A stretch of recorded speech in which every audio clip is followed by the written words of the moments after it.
Hey guys, how are we doing today? My name's George and welcome back to another video. And for today's video is going to be the WWE Extreme Rules pay-per-view. Now it's obviously just my predictions of the show. I thought I'd do this because it's Extreme Rules.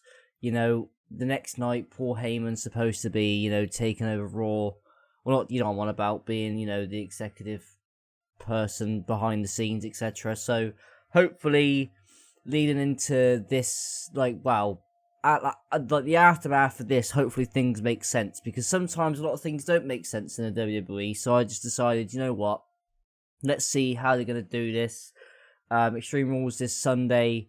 I will watch it. I won't watch it live because I'll be at work, but I will probably watch it Monday morning before I go to bed. So just letting you know, really. So we're going to basically go through the card one by one, give my thoughts and predictions, and then just end the video there. So I'm going to assume that the Cruiserweight Championship between Drew Gulak and Tony Nese will be on the pre-show. That's what I'm assuming. That's not me taking a shot. It's just I assume, because I think it normally happens like that, which is a little bit gutting, to be fair.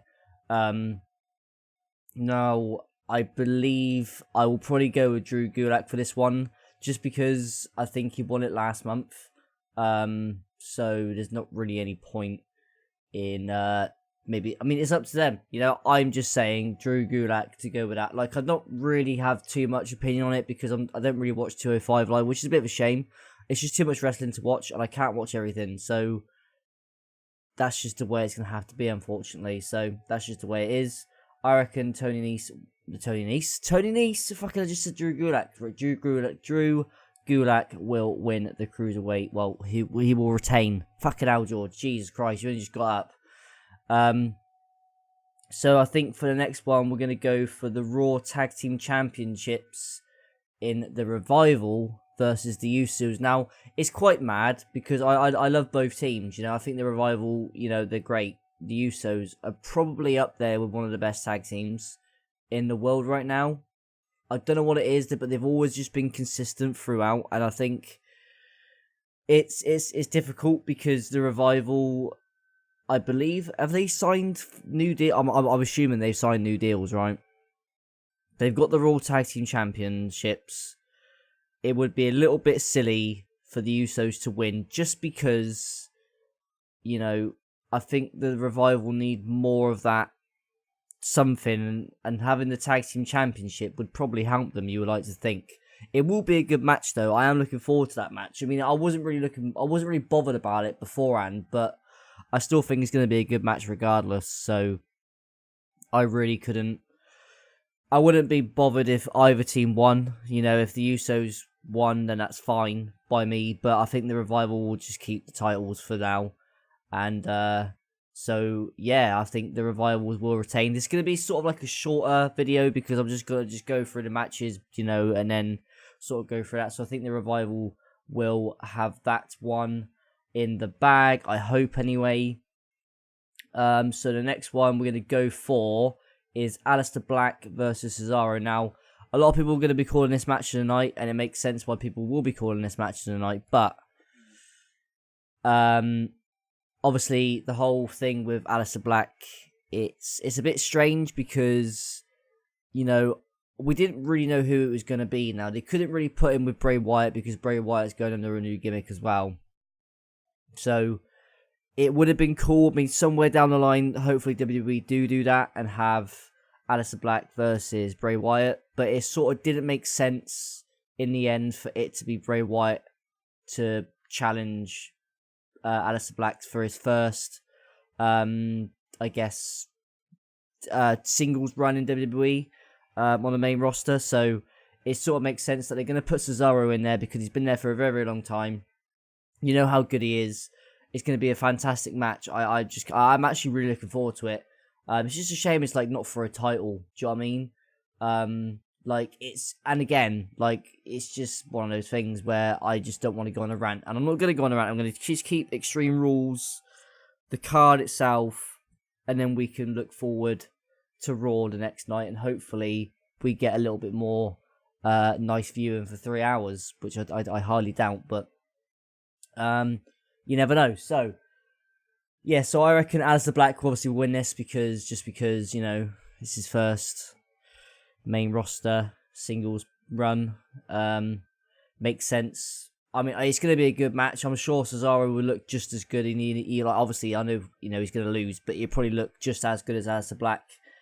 And Aleister picks up the win, I reckon. So should be a good match, and I'm looking forward to that one. I can see why a lot of people say that's match of the night.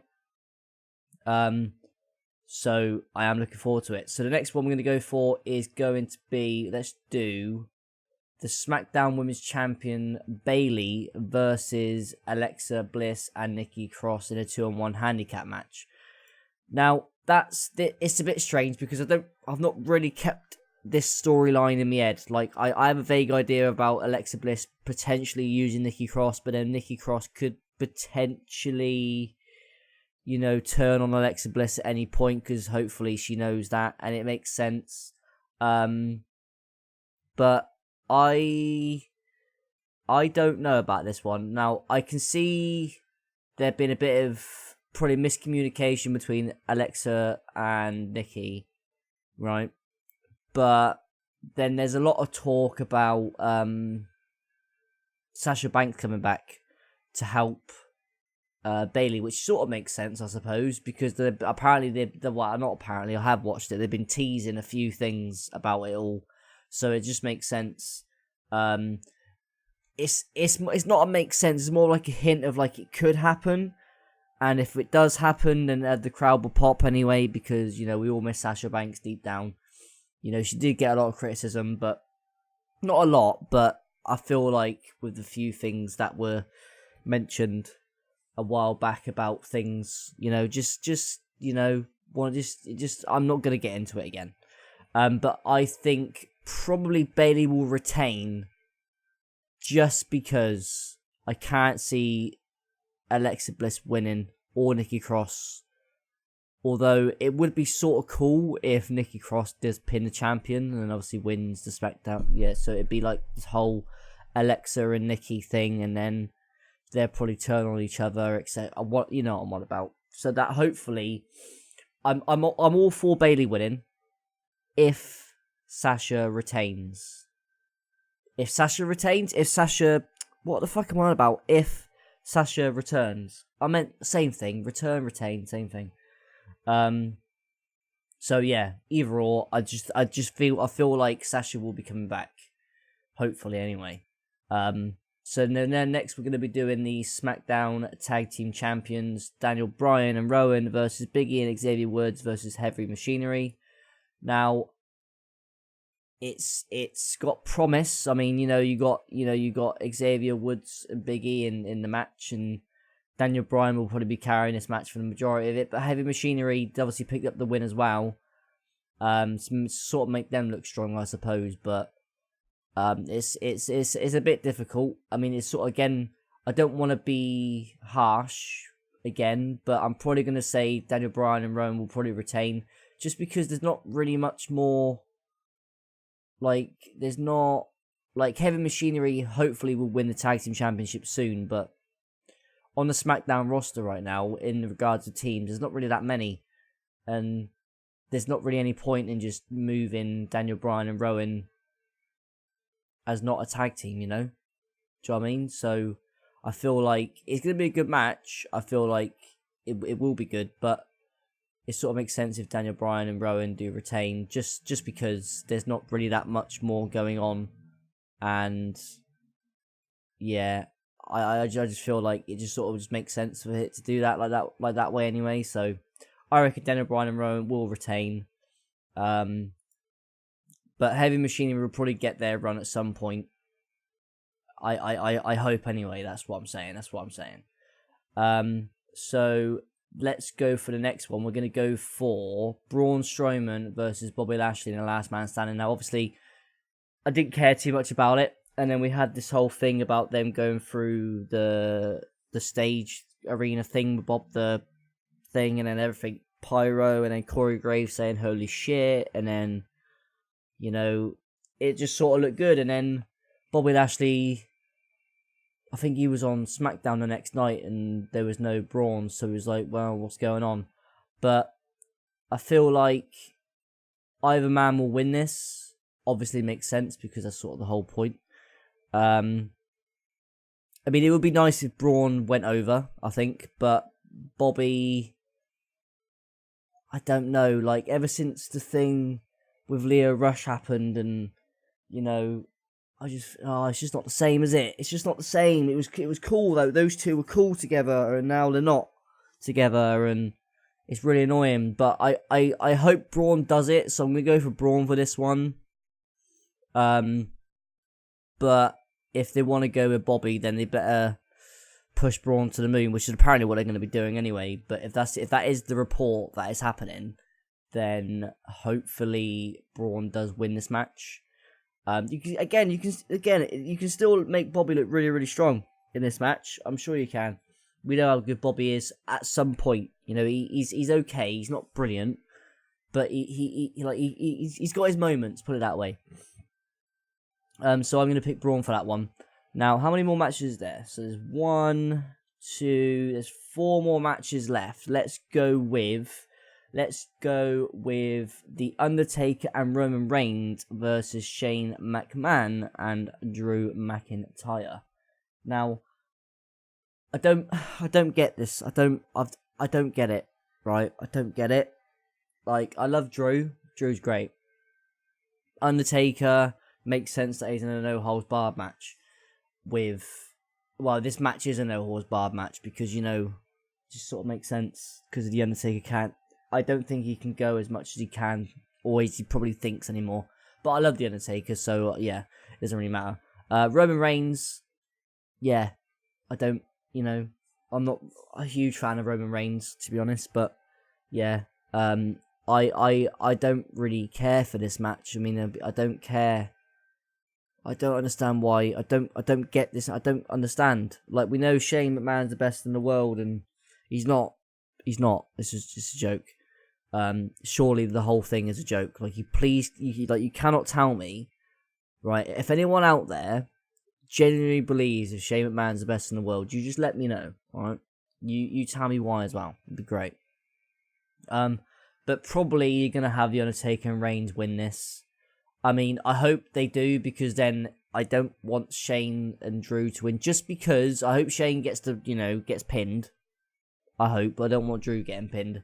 But more than likely it's going to be Drew getting pinned, probably against Roman Reigns, if being completely honest. I just sort of makes the crowd happy because The Undertaker won, after the whole Saudi Arabia thing, and, just hopefully then although you never know, then Taker could, no, he won't, no. I mean, you never know, he could turn on Reigns, but I doubt it. I don't know what they're going to do with Taker after this, I don't know. But yeah, hopefully Undertaker wins this with Roman Reigns. It'd be great. Send the crowd a bit happy. For the next match will be the United States Championship between Ricochet and AJ Styles. Now, obviously, AJ Styles turned heel. He's brought the club back together. I'm really excited about it. I hope they don't fucking mess it up. But, WWE, they might do, and I'll be really, really upset about it. But hopefully the club looks strong. AJ Styles looks good. I mean, obviously he does anyway. He's fucking phenomenal, right? But I hope that it's just a better run this time, because I don't want the same run as... I do miss the run of hashtag beat up John Cena. That was cool. Because I remember tweeting it out, like, I don't know, 6 months ago or something like that. I can't remember. I know I definitely did tweet it out quite recently. I do remember tweeting it out. That's how recent I still remember it. But I hope... Now, this is a difficult one, because a lot of people have gone with Ricochet for this one. And a lot of people... It's sort of like a bit mixed, because since AJ Styles turned heel, you can't exactly have him lose his first match. But then to be honest, you probably can. Like, if they want to be pushing Ricochet, which is apparently what they're going to be doing, it sort of makes sense of if Ricochet wins and overcomes the odds, it's not exactly going to make AJ Styles look that bad. I know it's going to be his first heel match, or his first match since turning heel, sorry. But I feel like it doesn't really make it doesn't matter. It doesn't matter if AJ Styles loses. You know what I mean? I don't think. But if they're gonna do something, if they've got plans for the club to do something in regards to championships, it would maybe, right, it's just a thought. They put the title on AJ Styles, right? Then is the next pay-per-view SummerSlam? I don't know. I assume it is. Or maybe if there's one in between. Maybe have, like, you know, Anderson and Gallows maybe win, I don't know, the Raw Tag Team Champion. I don't know. And then you can have that. That can be a thing. And then it could be, again, I'm quite happy for Ricochet and AJ Styles to still keep battling it out for a bit. I don't mind. It just depends if they're going to do anything with the whole angle of, are they going to put the titles on all of them, or they're going to just have AJ win the United States Championship, and then he could be like the heel, monster heel, like, and, you know, have the backup with Gallows and Anderson. I don't know, but I think I want to go with AJ Styles, but I think Ricochet will retain and overcome the odds with the club. I think that's what I reckon. That's what I reckon. So yeah, I'm gonna go with that one. So we've got 2 matches left, I believe, which is the WWE Champion Kofi Kingston versus Samoa Joe. Now, obviously, I think Kofi's run will probably be coming to an end quite soon. I don't think it's going to be at this pay-per-view, but if they want to do it at this pay-per-view, it's fine by me. I'm not bothered. It doesn't bother me too much. If they want to give Samoa Joe the title now, then feel free.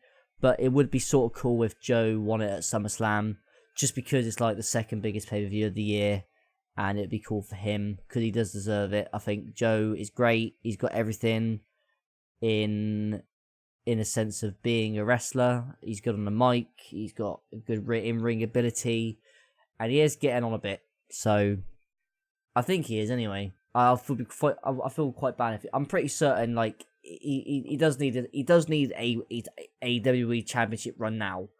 He does deserve it. He's done really, really well. I can't see Kofi retaining. I can see him maybe if they want to keep Kofi champion till SummerSlam, that's fine. It doesn't bother me. That's fine. But as long as Joe wins the championship at SummerSlam, or he gets, it depends, because I don't know how it works. I don't know if it's gonna be. I don't know. But if you're not gonna give the title to Joe at SummerSlam, then give it to him now. If that's not gonna be a thing, like if there's not, you know what I mean? So like I reckon it will be Kofi, but I'm not gonna go. No, I'm not gonna go for Kofi. I'm gonna go for Samoa Joe, just because it depends if it all depends on if they want to do it, right? It depends on the booking of it. It depends. But I want Joe to win it now, although it wouldn't bother me if Kofi did retain now and Joe had it at SummerSlam. So either or, I want Joe to win it now, but it makes sense if they did later on in the in SummerSlam. It's fine. But yeah, I know I've sort of really, really, really confused you guys there probably, but either or, I'm not bothered again, because I don't mind it if Joe has it at SummerSlam, if he wins it at SummerSlam, but hopefully he wins it now. It doesn't really matter. Personally, I don't think it matters too much, but yeah. So the last one, I know that was really, really confusing, and I'm so sorry. The last one will be the Universal Champion Seth Rollins and the Raw Women's Champion Becky Lynch versus Baron Corbin and Lacey Evans. Winner take all mixed tag team Extreme Rules match. Now, I mean, it's great and all to have an intergender match, I suppose. It sort of makes sense, you know. I don't know if you did know, but Seth Rollins and Becky Lynch are now a couple. I don't know if you know that, but they are. So yeah, good for them, you know. It'd be fucking stupid if Rollins and Lynch lose this match. I'm not exactly a fan of the stipulation. You know, I don't really like. It's basically what it is that, let's say if Baron pins Seth, I don't know how that will, like. So then Baron will be automatically eliminated anyway, as well as Seth. So it's like 2 matches into one, basically. but you can have, like, so let's say, you know, Seth tags in Becky, then automatically Lacey Evans is in the match, right? That's sort of how it works. So it's sort of like 2 matches into one, but then once one person gets eliminated or gets pinned, you both get eliminated from your team. Like, so, like, you know what I'm on about, yeah? So even if, like, let's say Seth pins Baron, he'd still be eliminated with Baron because it'd be Lacey versus Becky. So I don't really care. It's probably going to be just a simple whitewash. So I want to get this program over with. I want Seth to do something else. I want Seth to do something else now. I don't care about Baron Corbin. I don't mind Lacey Evans. She is a bit shit in some places, but she will get better as time goes on. I hope anyway. So yeah, I just want this. I want it to be over with. I don't care about it. I don't care. So it makes sense if Seth fucking wins this, and Becky wins it. So it's fine by me. I'm quite happy with it. That's going to be the end of my Extreme Rules preview and predictions. Let me know in the comments who you're picking. I'm quite happy with my picks, to be honest. So yeah, thank you guys for watching. I'll speak to you guys very soon. So guys, have a good day and goodbye.